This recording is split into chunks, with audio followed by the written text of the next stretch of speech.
Frères et sœurs, bonjour. Avant de commencer ce moment de méditation, je vais demander à Christiane, si tu veux bien prier pour que cette méditation soit vraiment inspirée par le Seigneur et qu'elle nous instruise.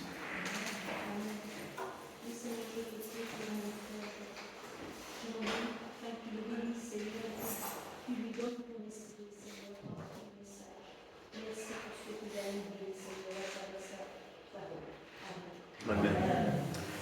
Donc, depuis quelques semaines, nous avons commencé l'étude systématique du livre de l'Épître aux Colossiens et nous sommes au chapitre 1 et aujourd'hui, nous allons terminer ce chapitre. Petit rappel, au verset 15 à 20, nous avons découvert un hymne à la gloire de Jésus.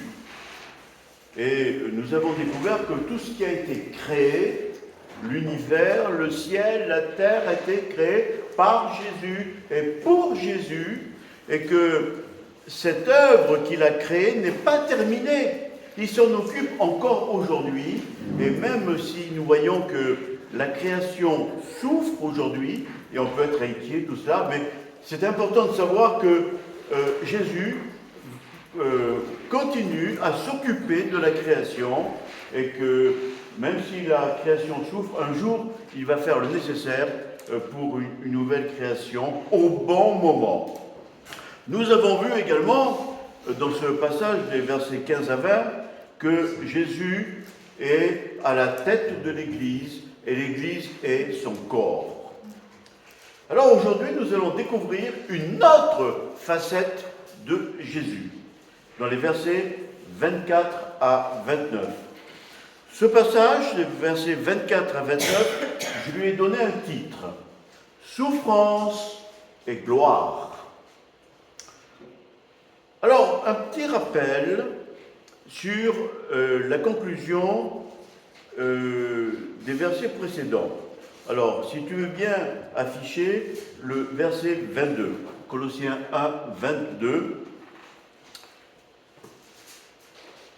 Et nous avons ce verset merveilleux qui dit que le Seigneur a fait toute cette œuvre sur la croix pour nous faire paraître devant lui saints, irrépréhensibles et sans reproche. Verset merveilleux, qu'est-ce que je l'aime ce verset. Et donc c'est la conclusion de l'hymne à la gloire de Christ. Et il ajoute au verset 23,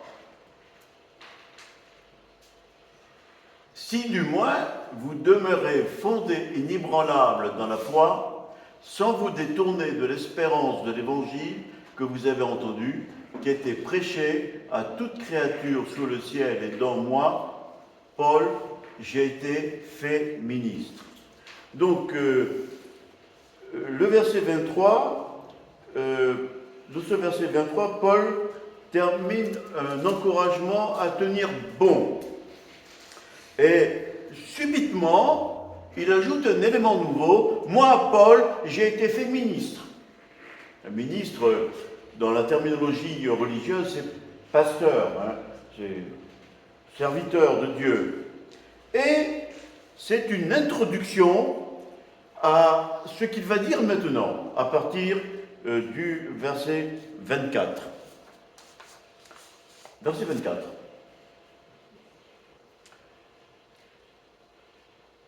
Il dit, « Je me réjouis maintenant dans mes souffrances. »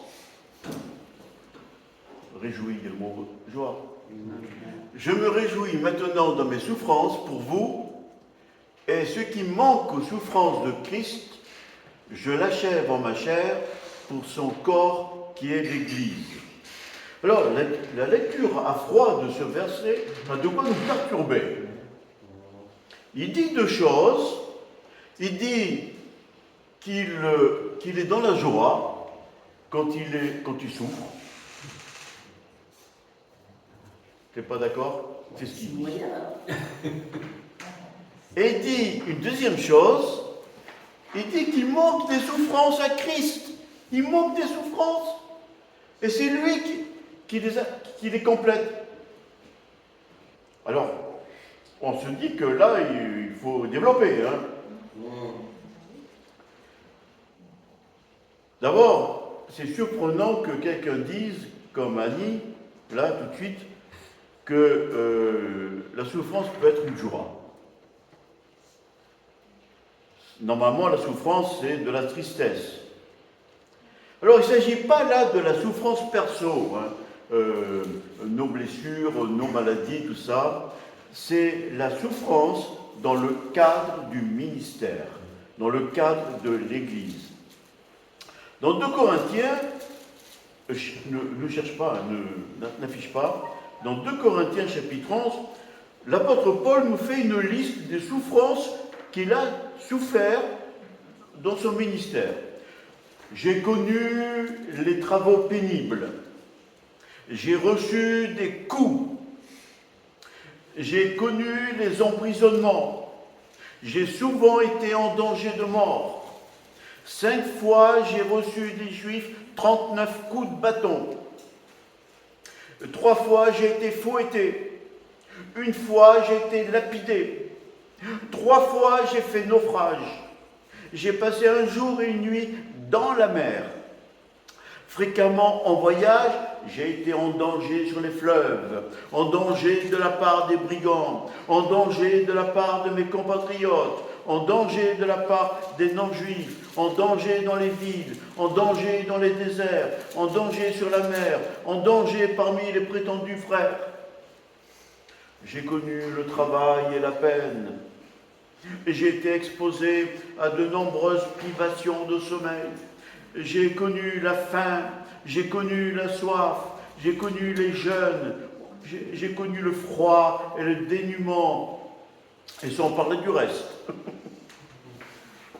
Je suis assailli chaque jour par le souci que j'ai de toutes les églises.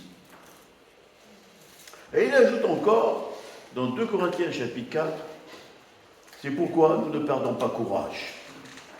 Et même si notre homme extérieur se détruit, notre homme intérieur se renouvelle de jour en jour, car nos légères afflictions du moment présent produisent pour nous, au-delà de toute mesure, un poids éternel de gloire. Parce que nous regardons non point aux choses visibles, mais à celles qui sont invisibles. Car les choses visibles sont passagères, mais les invisibles sont éternelles. Excuse-moi, tu peux rappeler 2 Corinthiens combien, les souffrances de Paul? Alors là, ce que je viens de dire tout de suite, juste avant les souffrances de Paul. Les souffrances, 2 Corinthiens, chapitre 11, versets 23 à 27.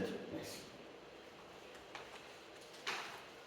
Paul, on l'a lu, qualifie toutes les afflictions là qu'on a lues là. J'ai été en danger, j'ai été fouetté, on m'a battu, etc. Pour lui, ce sont des afflictions légères. Et il nous garantit, c'est ce que nous avons lu, nos légères afflictions du moment présent produisent pour nous, au-delà de toute mesure, un poids éternel de gloire. Romains 8, 18, j'estime qu'il n'y a pas de commune mesure entre les souffrances du temps présent et la gloire à venir qui sera révélée pour nous. Paul avait en vue, au-delà de ses souffrances, la gloire qui est promise à ceux qui souffrent dans le temps présent. Il y a la souffrance aujourd'hui, la gloire à venir qui est promis. Pour Paul, la vraie réussite était d'aller dans le travail du Seigneur en obéissant, malgré les douleurs, malgré l'insuccès, malgré le rejet, malgré les persécutions.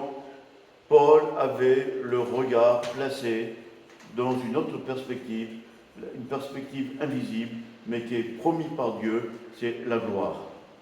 Il voyait quelque chose de bien plus glorieux, quelque chose qui surpasse les acclamations que les hommes peuvent procurer. Mais à titre perso,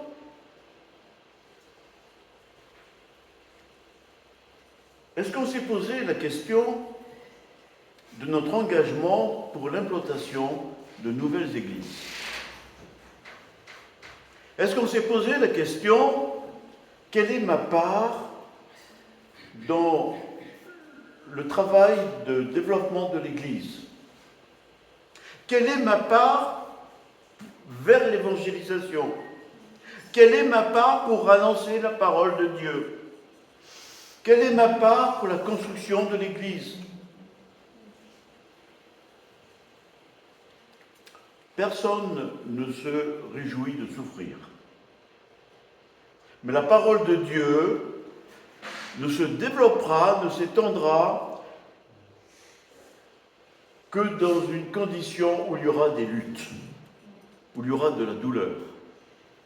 Et la tâche est grande, mais ce que nous avons annoncé, c'est la chose la meilleure qui soit. C'est la plus grande annonce. C'est la proclamation du salut. C'est la puissance de Dieu pour le salut de quiconque croit. Et c'est un défi pour chacun d'entre nous. Avoir la vision qu'il faut proclamer le salut. Avoir la vision de ceux qui nous entourent, qui sont perdus et qui ont besoin de connaître le salut. Pour nous, c'est un défi.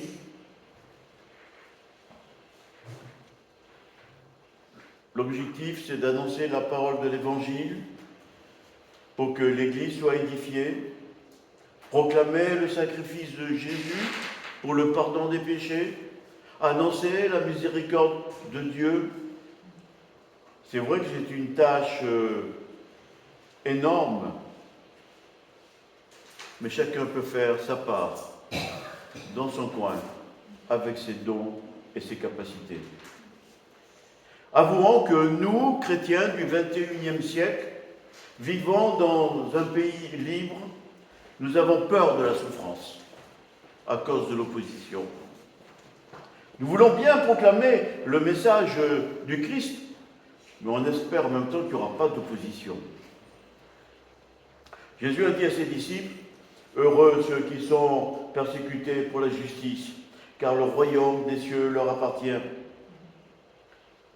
Il a dit ailleurs, « Si le monde vous déteste, sachez qu'il m'a détesté avant vous. » 2 Timothée, du reste, tous ceux qui veulent vivre avec piété en Jésus-Christ seront persécutés. Comme à l'époque des apôtres, il y a aujourd'hui des chrétiens qui affirment publiquement leur foi en Christ dans certains pays et ça leur vaut l'emprisonnement. Ça leur vaut de perdre leur travail. Ça leur vaut d'être mis au banc de la société. Ça leur vaut des coups. Ça leur vaut la torture. Et quelquefois même la mort. Aujourd'hui même, il y a des milliers de nos frères et sœurs qui souffrent quotidiennement pour le nom de Christ.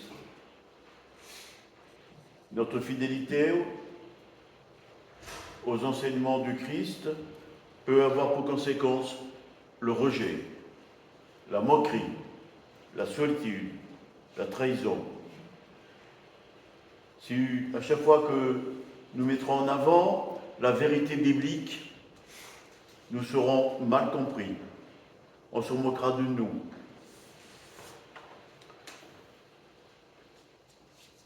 Pourtant, dans Actes chapitre 5, verset 41, on a la réaction des apôtres. Après qu'ils étaient battus, après avoir annoncé Jésus, les apôtres quittèrent le Sanhédrin, joyeux d'avoir été dignes d'être maltraités pour le nom de Jésus. Joyeux d'avoir été maltraités pour le nom de Jésus. Mais il y a aussi la souffrance qui n'est pas seulement l'opposition des autres, mais il y a aussi la souffrance qui peut être induite en nous à cause des décisions, des fois difficiles, qu'il faut prendre pour obéir au Seigneur et qui nécessitent des fois des sacrifices de notre vie. Mais notre chair ne veut pas mourir, parce que souffrir n'est pas naturel. Quand nous prenons des décisions difficiles, parce que seulement nous voulons obéir au Seigneur, on se bat contre nous. On se bat, parce que notre chair n'est quelquefois pas d'accord. Et nous devons se battre avec notre volonté. Mais notre référence, ça doit être l'obéissance à la parole de Dieu. Et quelquefois, nos pires souffrances, elles peuvent être aussi intérieures lorsque nous luttons dans notre cœur pour nous soumettre à la seigneurie de Jésus-Christ. Et puis il y a aussi les péchés contre lesquels nous luttons, qui peuvent être un blocage dans notre témoignage. Le verset 24, je me réjouis maintenant dans mes souffrances, on vient d'en parler, ajoute, et ce qui manque aux souffrances de Christ, je l'achève en ma chair. Ce qui manque aux souffrances de Christ, je l'achève en ma chair. À première lecture, on semble comprendre qu'il manque quelque chose aux souffrances de Christ. Que les souffrances de Christ ne sont pas suffisantes et qu'il y a besoin de les compléter. Qu'est-ce que Paul a voulu dire? Cette phrase m'a turlupiné pendant plusieurs jours en préparant cette prédication et je suis allé voir les commentaires de gens compétents.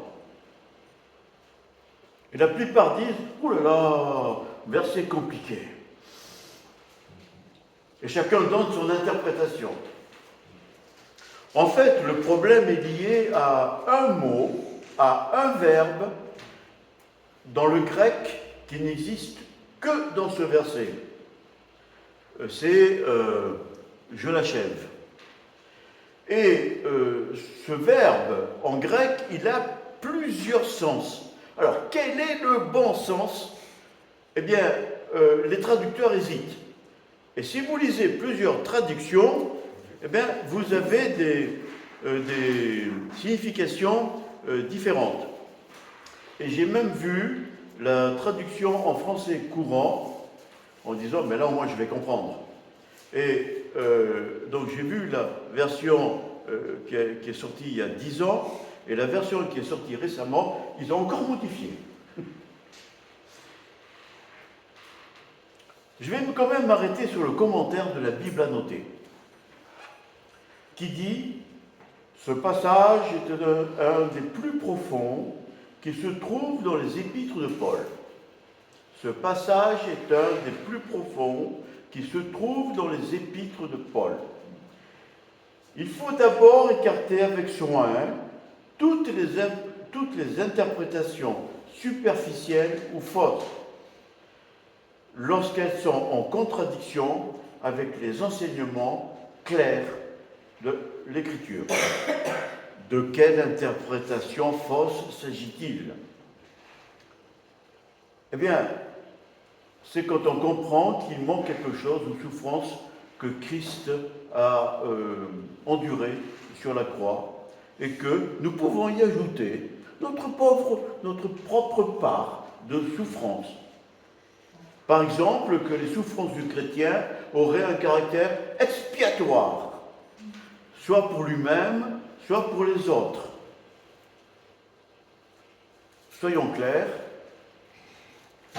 la souffrance que nous pouvons endurer ne sont en aucun cas des souffrances d'expiation.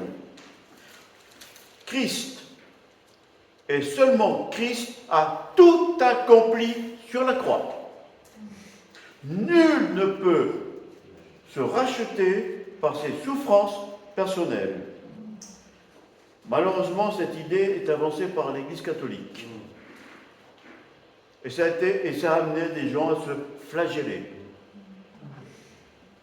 On le voit dans certaines processions de Pâques. Il y a des gens qui se mortifient, qui accomplissent des actes de pénitence. Ainsi donc, au salut gratuit de Jésus, on ajoute les œuvres personnelles. On doit totalement exclure cette pensée. Le sacrifice de Jésus est complet. Il n'y a rien à ajouter. Les souffrances expiatoires sur la croix de Jésus n'ont pas à être partagées par personne. Quelle est alors la bonne interprétation de ce que dit l'apôtre Paul? Que faut-il comprendre quand Paul parle de compléter les souffrances de Christ? Alors je dois avouer que j'ai compris pour la première fois quelque chose. Il y a des souffrances que Christ a endurées sur la croix. Il a porté nos péchés. Et comme on l'a dit comme l'a dit Pierre dans sa prière, il a été abandonné par Dieu. Il a été abandonné par son Père. Et ça a été terrible, le fait d'avoir tous les péchés qui ont dégringolé sur lui, le fait d'être abandonné par le Père. Ça a été terrible pour le Christ. Et c'est une souffrance terrible. Mais Christ a vaincu le péché. Il a vaincu la mort. Et il nous a donné le salut gratuit. Ce sont les souffrances de Christ à la croix. Mais ce que j'ai compris, c'est qu'il souffre encore aujourd'hui. Il y a des souffrances qu'il endure encore aujourd'hui. Ce sont à chaque fois que les rachetés souffrent dans le cadre du ministère d'évangélisation.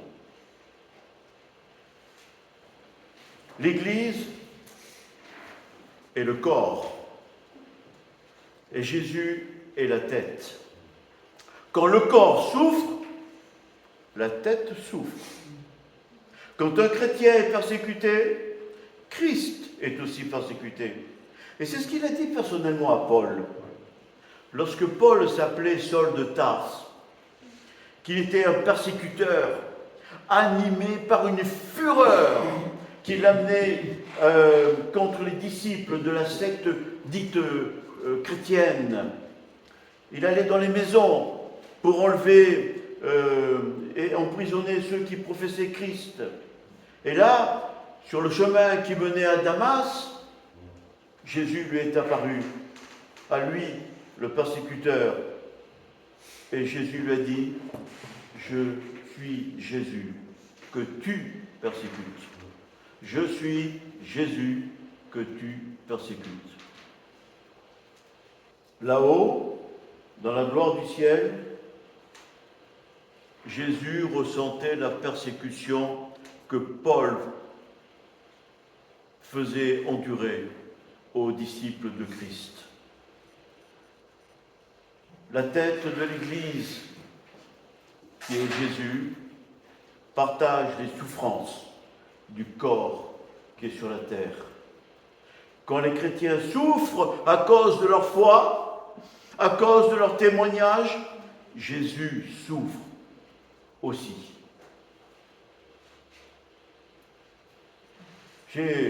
J'avoue avoir découvert cette dimension de Jésus. Jésus qui souffre. On pense qu'il est auprès du Père, qu'il est notre avocat, il est dans la gloire du Père, c'est vrai, mais Jésus, qui est la tête de l'Église, se préoccupe de savoir ce qui se passe dans son Église sur la terre. Et il subit la souffrance que l'Église endure. Ainsi, les souffrances des fidèles sont bien les souffrances de Christ. Et c'est ce que veut dire l'apôtre Paul, les souffrances de Christ aujourd'hui, à cause de la méchanceté des hommes pendant le témoignage. Christ souffre lorsque son Église souffre. Christ souffre lorsque tu souffres à cause des conséquences de ton témoignage. Et par son ministère, Paul est entré dans cette communion avec le Christ. C'est une communion de ses souffrances. C'est ce que dit d'ailleurs l'apôtre Paul dans Philippiens. Ainsi, je connaîtrai Christ, la puissance de sa résurrection et la communion à ses souffrances, en devenant conforme à lui dans sa mort. Nous souffrons lorsque nous communiquons l'Évangile, lorsque nous prenons position, lorsque nous rejetons les œuvres des ténèbres. Mais cette souffrance, selon Jacques chapitre 1, que nous avons cité tout à l'heure, nous amène à l'affermissement de la foi. Cette souffrance nous amène à plus nous rapprocher du Seigneur. Cette souffrance nous amène à lui faire confiance. Cette souffrance fait que nous apprenons à comprendre la volonté du Seigneur. Tertullien, un père de l'Église au IIIe siècle, a dit « Le sang des martyrs est la semence des chrétiens. » Le sang versé par les martyrs, c'est la semence plantée par les chrétiens. Je voudrais ouvrir une parenthèse pour donner un exemple. Au début du XXe siècle, en 1900 et des poussières, il y a un homme qui a reçu l'appel du Seigneur et il est venu créer une mission en Kabylie. C'est M. Roland. Et au cours des années, avec sa femme, puis après avec son fils, ils ont créé toutes sortes d'activités sociales pour aider les femmes kabyles qui étaient rejetées par leur mari, pour aider les orphelins. Il y a eu toutes sortes d'activités sociales accompagnées d'évangélisation. Et ça a prospéré, ça s'est développé pendant toute la période française. Et puis est arrivée l'indépendance, et puis le gouvernement algérien a commencé à faire pression sur cette mission jusqu'au point où il a dû fermer la mission et quitter la Kabylie et venir s'installer en France. Et cet homme, enfin donc il y a eu le fondateur, puis après le fils, puis après le petit-fils. Le petit-fils, donc, qui a terminé en 1970 à peu près cette mission, a écrit un livre que j'ai lu il y a une vingtaine d'années. Et ce qui m'a frappé, après avoir raconté donc tout ce qu'a fait son grand-père, tout ce qu'a fait son père, tout ce que lui avait fait, tous les bienfaits, et raconter les Kabyles qui s'étaient convertis, mais qui avaient fait marche arrière et tout. Et voilà, au bout de tant d'années, sa conclusion de la dernière page, c'était « Il ne reste plus rien ». Ça m'a fait mal au cœur. Tant de travail, tant de témoignages, tant de sacrifices. Et puis voilà, ce que je regarde maintenant, c'est qu'il n'y a plus rien. Mais ce que ne savait pas M. Roland, quand il a écrit son livre, c'est que quelques années plus tard, il allait y avoir un réveil extraordinaire dans Kabylie, d'où sont sorties des dizaines d'églises, dont certaines églises à Tizi Ouzou sont pleines à craquer, tellement il y a du monde. La semence avait été semée pendant des années. Et puis subitement, j'ai croisé des Kabyles d'arrière-plan musulmans qui sont devenus des chrétiens. Et je peux vous dire que leur foi est extraordinaire. Le sang versé par les martyrs, c'est la semence plantée par les chrétiens.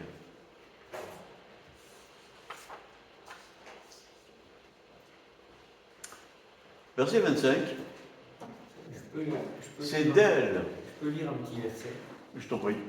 qui, par rapport à ce que tu as dit sur le fait que l'apôtre Paul ajoutait aux souffrances de Christ, ce qui était aussi assez perturbant, parce que c'est ce verset que dit que l'apôtre Paul le cite, que personne désormais ne me fasse de la peine, car je porte sur mon corps les marques du Seigneur Jésus. Ah, Donc ça, tu vois, ça allait encore dans le sens de quelque chose d'expiatoire, mais non. non, non. L'expiation est clairement. Jésus a crié, c'est accompli. C'est l'œuvre du Seigneur sur la croix qui est terminée. C'est intouchable. C'est terminé. Enfin, voilà, c'est tout. Mais on peut souffrir. On peut souffrir. On peut souffrir jusqu'à avoir des marques sur le. Alors en fait, les coups de bâton. C'était les coups de bâton. C'est tout. Alors j'ai dit des coups de bâton, mais en fait c'est ce qu'on appelle le 40-1. Oui. 39 coups de bâton. 40-1. Verset 25. C'est d'elle, l'Église, que j'ai été fait ministre, selon la charge que Dieu m'a donnée auprès de vous, afin d'annoncer pleinement la parole de Dieu. Je suis devenu serviteur, charge que Dieu m'a confiée, dit l'apôtre Paul.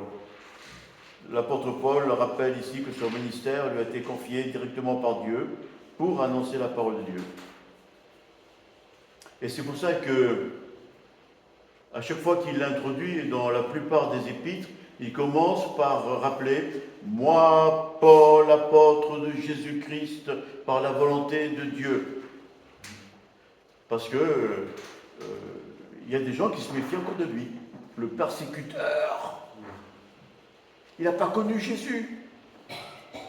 Que vient-il faire nous parler? Mais oui, l'apôtre Paul est devenu serviteur de Dieu par la volonté de Dieu.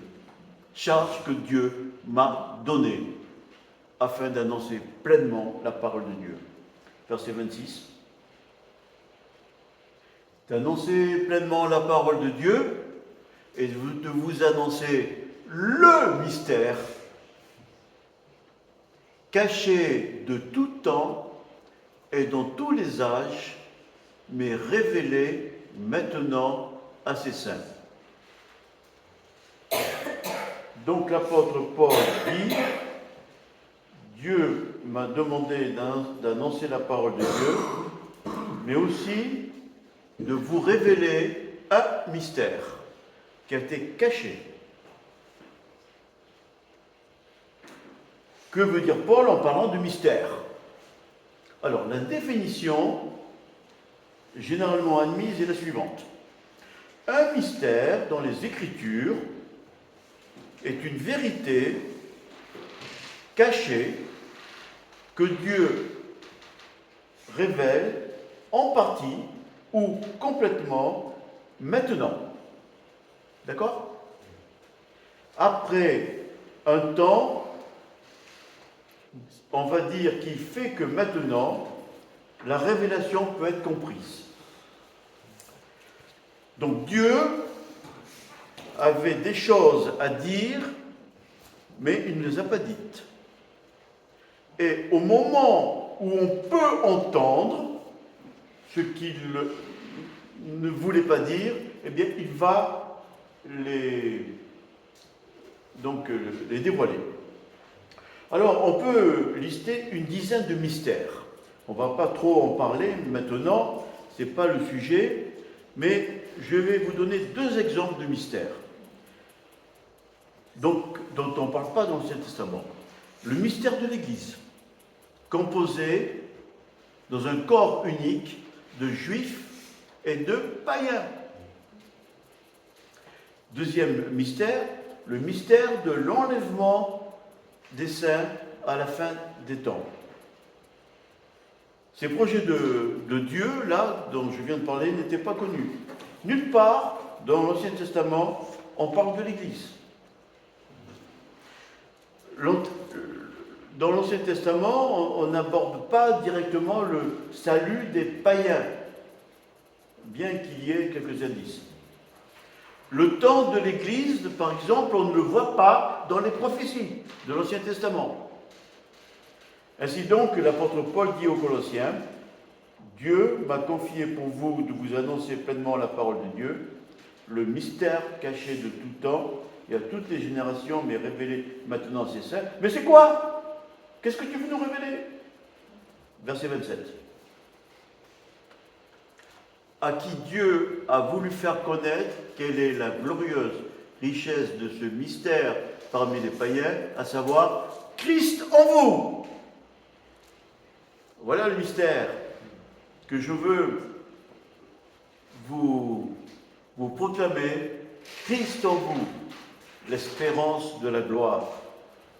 C'est-à-dire Christ qui habite en nous par le Saint-Esprit, parmi nous. Et ce mystère est une glorieuse espérance. Ce n'est pas un concept, ce n'est pas un principe, c'est la personne même de Jésus qui vient habiter dans notre cœur. C'est une personne avec laquelle nous sommes unis en esprit par la foi. Est-ce que ce matin nous avons conscience que Christ,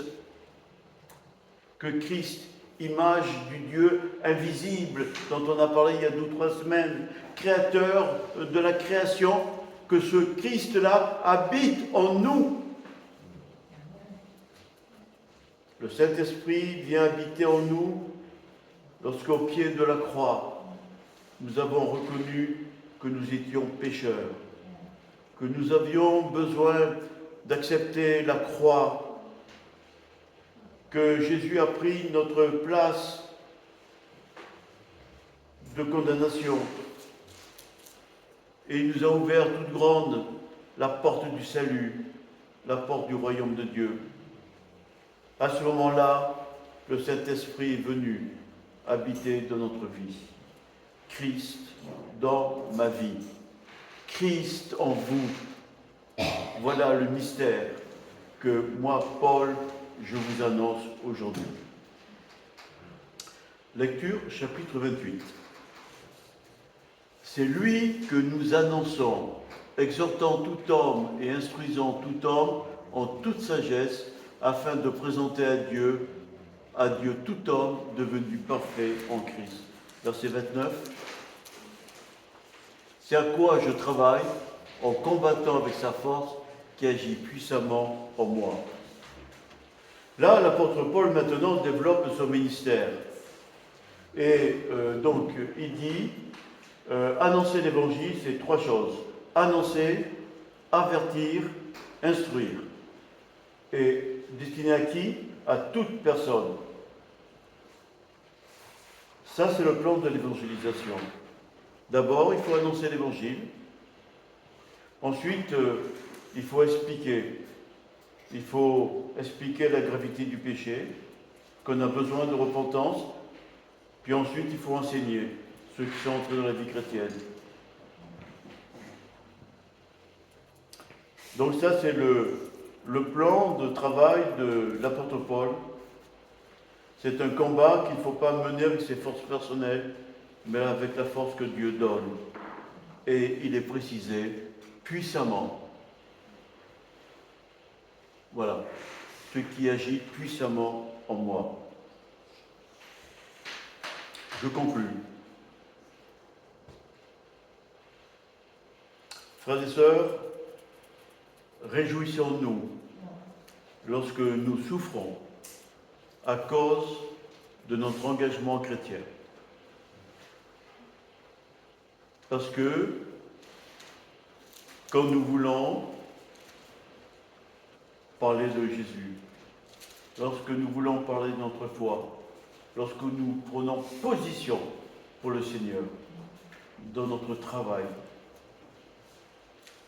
dans le contact avec les autres. Et, frères et sœurs, réjouissons-nous lorsque nous subissons l'opposition ou la moquerie. Rappelons-nous que Jésus souffre en même temps que nous souffrons. Demandons au Seigneur aussi quelle est la part que je peux prendre dans l'évangélisation. Quelle est ma part que je peux avoir dans le développement de l'Église? Quelle est la part que je peux avoir pour aider ceux qui sont sur le champ de bataille, dans le combat spirituel? Rappelons-nous, frères et sœurs, la promesse de Dieu pour notre engagement. Comme nous l'avons lu, c'est une gloire éternelle qui nous est promise. Que le Seigneur nous bénisse cette semaine. Amen.